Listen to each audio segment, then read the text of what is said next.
Casing this window, you're going to notice that this window, the whole unit is 3/4 inches forward towards me into the space off the drywall.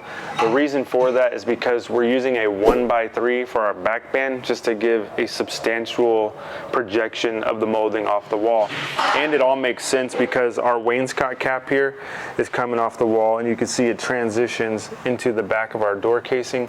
This needed to be large enough to catch that molding there. So that's why you see this projecting off the wall. We basically just set the unit in more for the sake of example. Now, if you were trying to get this same look, you would just need to do a jamb extension, whereas basically where you would just put a piece of 1x to build out to get to that 3/4. I have my pre-assembled, pre-built casing here. I could take this and set it right on top of the window where it goes. You don't even have to have it as one piece like this. We've got it pocket holed together. You could do it in 3 separate pieces and nail it on, but you just want to make sure after this first step of getting this casing on, you check this miter, you make sure it's good, do your best to get that nice and flush.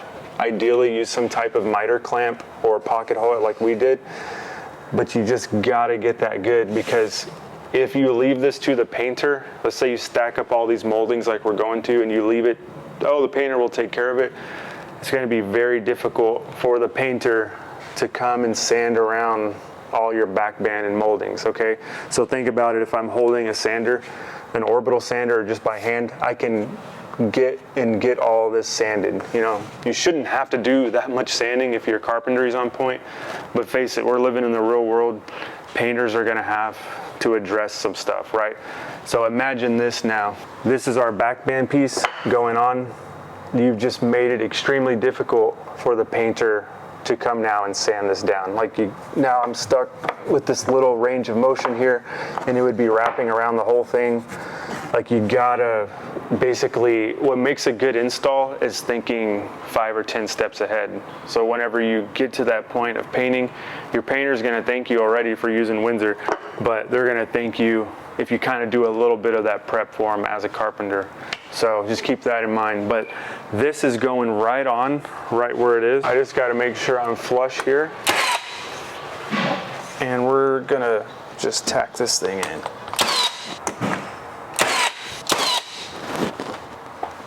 I could probably throw one here.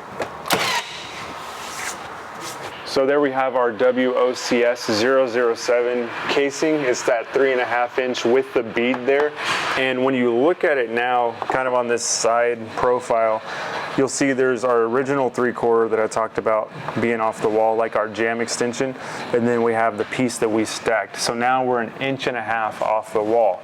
That's why we're using a 1x3 to go as our back band. So when I put that on, you can see it just adds that chunkiness to the molding. And you'll notice too, as I go down here, it sits flush, and the tip of that 1x3 is right on the miter of that wainscot cap. So this is really where the magic happens with Windsor, and all this stuff works together. And if I show you guys on this side, same thing, you can see I've got all this kind of empty space there. Now that's more of a kind of like a farmhouse look, where it's just more simple. But if we add a molding back in there, we can kind of dress it up a little bit. It's not going to be anything ornate, it's not going to be elaborate, but it adds another shadow line, another beautiful detail, and you could really go either way. But like we did on our door, we are going to put a cove in there. So putting these 1x3 back bands in, I might just get them in position and then shoot the back of them. Another thing is you want to keep pressure against the wall so you get the cleanest line here. You can see up against our wallpaper, we've got that nice crispy line. Using this back band, you have the opportunity to scribe it so you can get flush against your finished surface, give that painter a nice caulk line. And then if it, like in this case, I know it's a little weird having wallpaper as you're installing stuff in this mock room. It's not typical, but sometimes you are in that situation where you've got a wallpaper or a faux finish, and you've got to have that nice tight line in the back. And the back band really solves that for you, because you can manipulate it. And I'm just going to fill up there by hand. I like that. And we're just going to throw some glue and spring clamps on this one.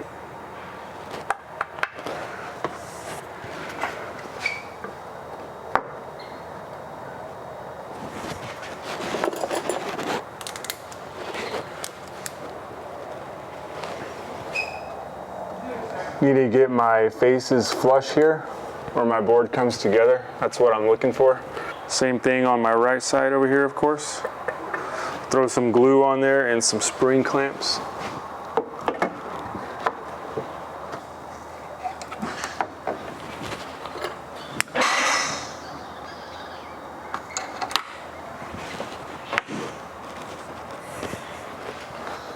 You'll notice I anchored this one down, nailed it in, but these two have not been shot yet. I do that so I can kind of move stuff around. And then once I got these, you can see that's loose. Now that I like it, it's all glued up, I'll go ahead and shoot it.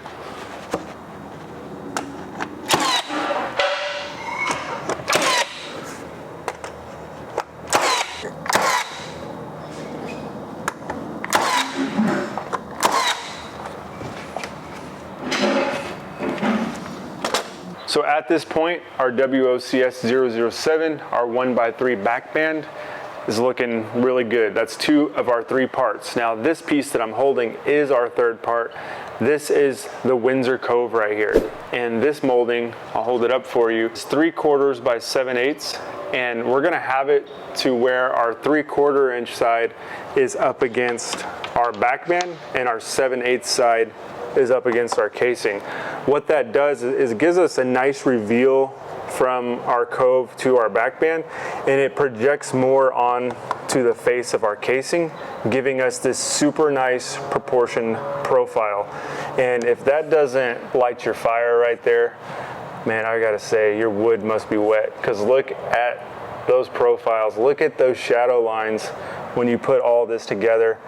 This is why I love carpentry right here. When you see how you can just simply put something together and what you get at the end is pretty spectacular. That looks good right there. And the back bands are usually my favorite things to put in. Look at that. Got to make sure they're flush.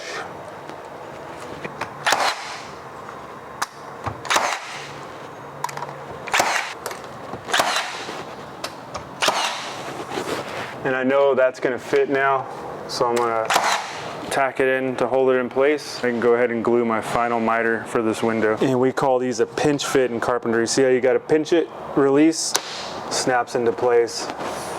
Those are always good.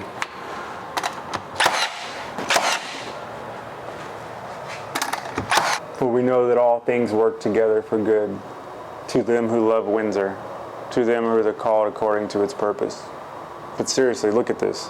You've got this window stool supporting our new casing, and then as I mentioned, it sits right on the corner of that miter there, perfect reveal. You follow that down, you know, our window stool is our wainscot cap, and our apron, this cove, the same cove that's up here, is supporting and right in line with the edge of our back band. If you guys literally want to plug and play, as it were, I'm going to leave a link to that WindsorONE catalog in the description. I'm going to put it in the top comment and pin it as well, because you could literally pick one of their lines of moldings. They've got the Greek Revival, Classical Craftsman's, and several others. You could just pick something like, hey, I want this for my house, or I want this for a house I'm building for a client, and boom, you're set up with your moldings there. So you can get this same look and you don't have to sit there and design it yourself. They did all the heavy lifting for you. So let me know what you guys think of this window casing, of this door casing, and of this build in this mock space that we're doing. And I hope you enjoyed this, hope you learned something, and we'll see you on the next one.